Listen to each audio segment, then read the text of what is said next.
OK, final day of the Premier League coming up on Sunday. Liverpool remaining in contention for the quadruple. They will take on Wolves, and City go into the final day. 1 point ahead of Liverpool. They will face Steven Gerrard's Aston Villa. Just a point going into it. How are you feeling ahead of it, Pablo? Any worries?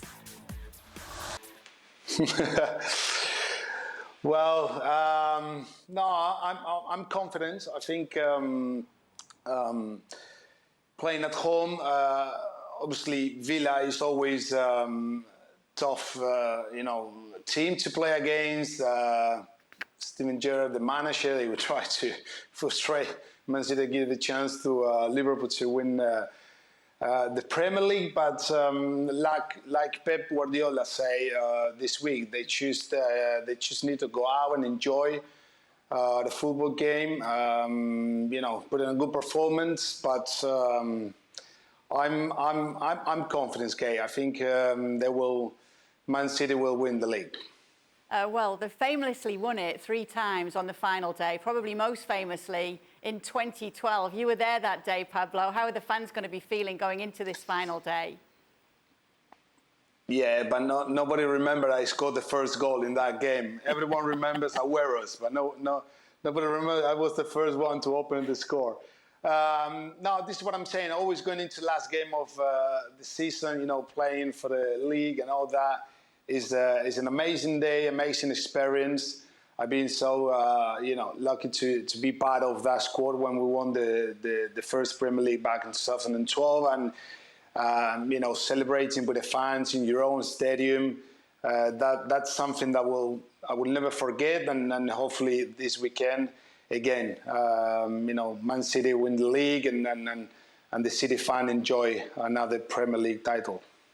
Pep Guardiola said that the players have no reason to be nervous or anxious. Oh, they have. I was at that game. Actually, I can't remember Pablo scoring, and I was doing the commentary. How was that then, Pablo? You see, the secret, nobody remember it.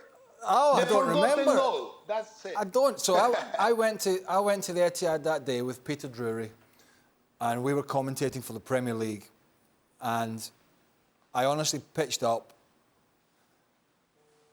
QPR, Mark Hughes, former City manager, they were struggling, trying to fight for relegation, so they had something to play for. But I honestly thought it was going to be a walk in the park. And then when Joey Barton got sent off for what Joey Barton sort of does when he lost the head, you're thinking, right, that's definitely it though. So nobody, and Pablo was playing, nobody foresaw the pain and the difficulty and the stress and the breakaway goals that QPR scored on the counter, and nobody foresaw that. And that was against a team who ultimately are poorer than Aston Villa, although they're not finishing the season particularly well. So, I do think City will get the job done, but I just don't think it's just never a case of turning up and just going out there and getting the 3 points. I mean, the players know that. I mean, I know what it's like. When I played at Celtic in the final day of the season, and had we lost, Rangers were winning the league. And we knew Rangers would beat Dundee United, so we knew what we had to do. It is not easy. And the crowd get tense. And until we got the second goal that day, everybody was on eggshells.